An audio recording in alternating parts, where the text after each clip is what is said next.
What? Oh.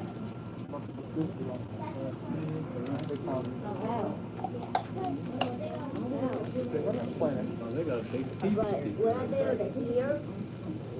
Yeah, you'll never hear that thing. Even with these on. Sounds like a giant thing. Probably.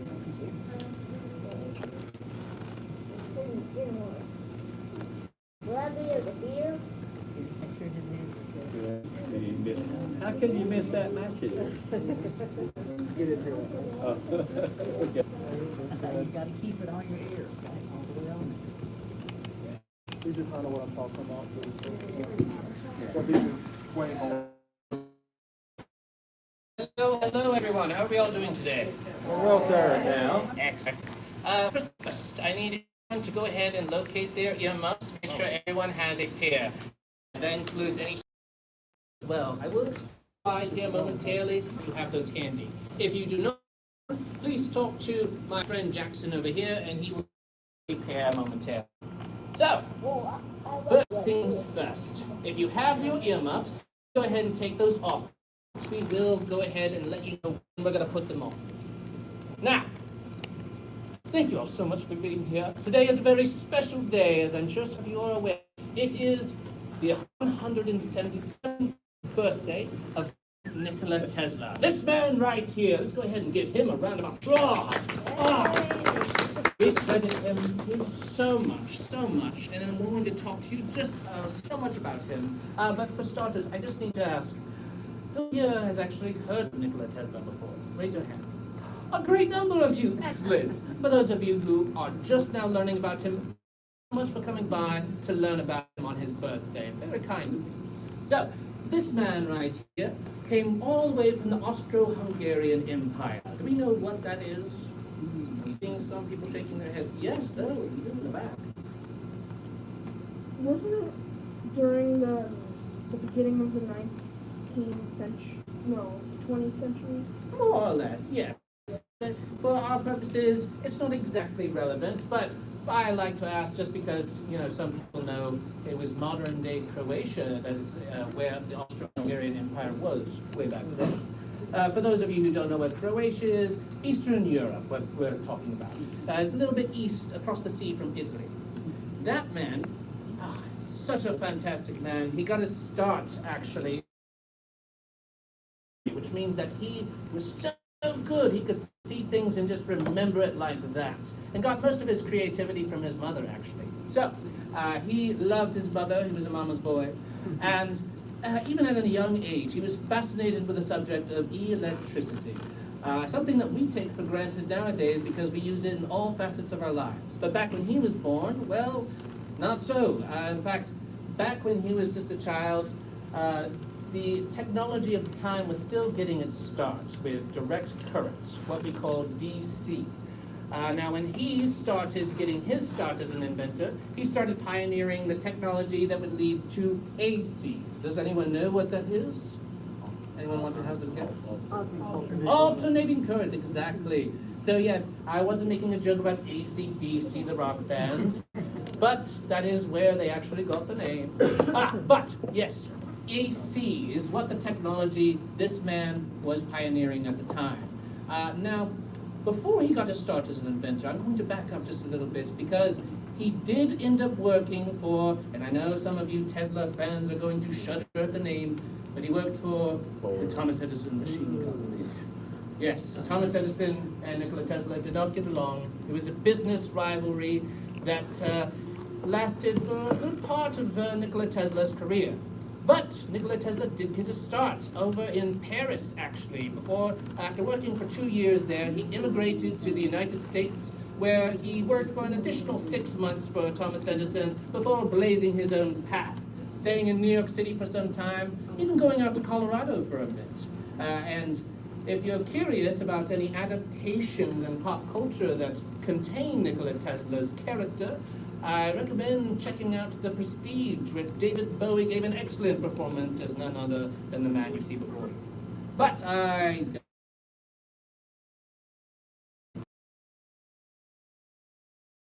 Nikola Tesla was looking after was alternating current. Now, alternating current, in contrast with direct current, is describing the flow of electrons going in both directions. It goes much farther, and it is much more energy efficient than direct current.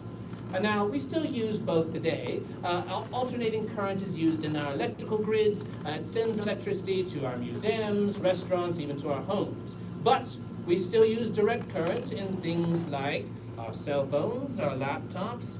Even our Tesla coil uses direct current, as it is plugged into the wall back here. Now, our Tesla coil is a little bit different from the ones you may have heard of before. Ours is a bipolar Tesla coil that produces music, and I'll tell you how. So, the way it works, we of course have to plug it into the wall, there's no getting around that.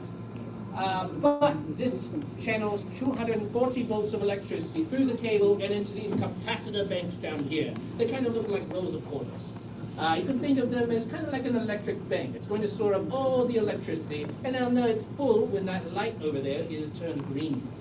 Now, once it's charged up, we can manipulate the electricity over by what you call an iPad, and then we can send that electricity running through the primary coil right here. Now, this is where alternating current comes into play. Alternating current is sending that electricity many different ways at once. And when it's doing that, it's doing a fantastic little effect called inducing an electromagnetic field. Let's all say that together because it's so fun to say. Electromagnetic field, yes. And it is sending all that electricity and supercharging it from 240 volts up to 200,000 volts. And it's sending that all through what looks like a big red tube, but is actually 2,000 feet of finely wound copper wire. A foot for every man-hour that was spent creating this machine you say before you now. And what it's doing, when that electricity gets all the way to the end, it goes up and out to the antenna and into the spot gap up here. Now, what you're going to see today may look like lightning, but we're going to call it plasma, okay? But it does behave similarly to lightning, so I will ask you what comes after lightning? Thunder. Thunder. And if we're incredibly unfortunate, we might get some later this afternoon. But I digress. Yes, what you're going to see and hear is essentially lightning and thunder today, and we have the musical variety. We can manipulate the energy output to where we can induce musical notes, and you might even recognize a few songs. But before we do that, we do have a few things to go over, a few safety concerns. So, at this time, I have to let you know that because it does get so loud here, some of it may be too intense for you, especially some of the little ones. If that's the case, no harm, no foul. We just ask you to go ahead. If you need to exit, use the exit over by Jackson. It's going to be over there on your right. And this machine is so loud, everybody in the lobby is going to hear it with these doors closed. But if those doors open, specifically the ones that you came in through, everyone in the museum is going to hear it, including those paleontologists who are working ever so diligently upstairs. And then they get mad at me. So please use that door right over there if you need to exit at any time. Thank you.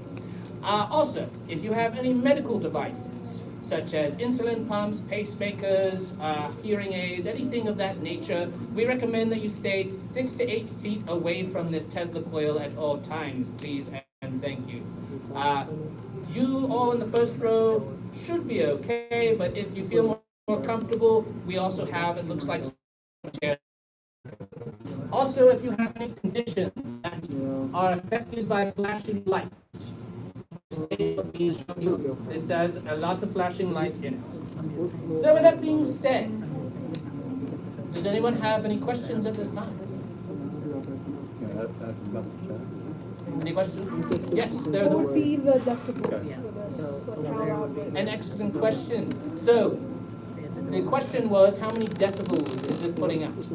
Well, to tell you the truth, it can vary, but it usually gets up between 90 to 100. We know this because we've had some folks with those fancy-dancy smartwatches on their wrist tell them, oh, it's getting way too loud in here. So, does that answer your question? Yes. Any other excellent questions? Is the amount of ozone that this thing produces safe? It is indeed another excellent question. So this machine does produce ozone, but because this is a well-ventilated environment and the machine only operates for about 10 to 15 minutes per show, we do not have any concerns about ozone poisoning whatsoever. Now, the only time that it does become a concern is if we have a discovery guide that is going through all the songs at once and does that for 2 hours and then they get a headache. Not speaking from experience at all. But any other questions at this time? All right, excellent. Well, in that case, go ahead and put on your earmuffs at this time and do not take them off until the end of the show. Please and thank you.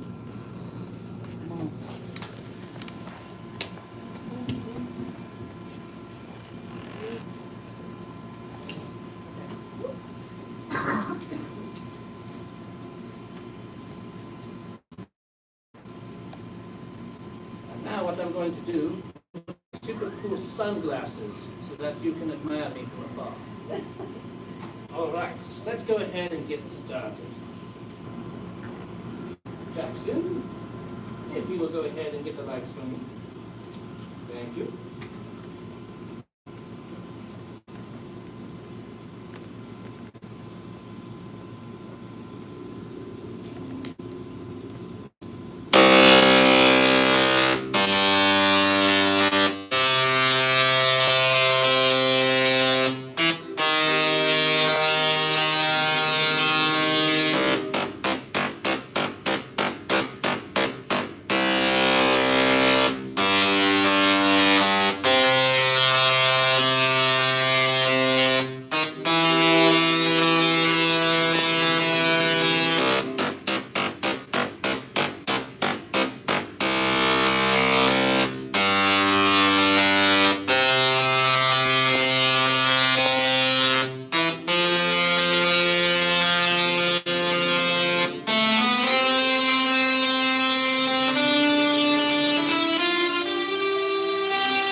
Excellent, excellent.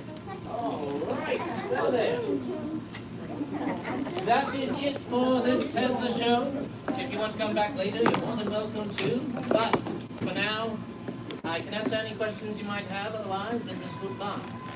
If you have a paleo tour, you are going to be up the stairs and going to be meeting by those double doors up there, around the red panda skirt. But yes, at this time, yes, I'm You guys ready? I don't remember the questions? exact. I do. You want to take a picture next to it? It's 200,000 volts, so it's very, very hot. I believe, if I recall correctly, it's 10 You want to go back upstairs? You don't go back upstairs to that little, where they have the blocks and stuff? Are you good with going back upstairs? Yeah. Yeah. Yeah. That was so exciting. Wasn't that worth $1, guys? Oh, you guys want to go build some more rockets and stuff first? Yeah, that was it. What?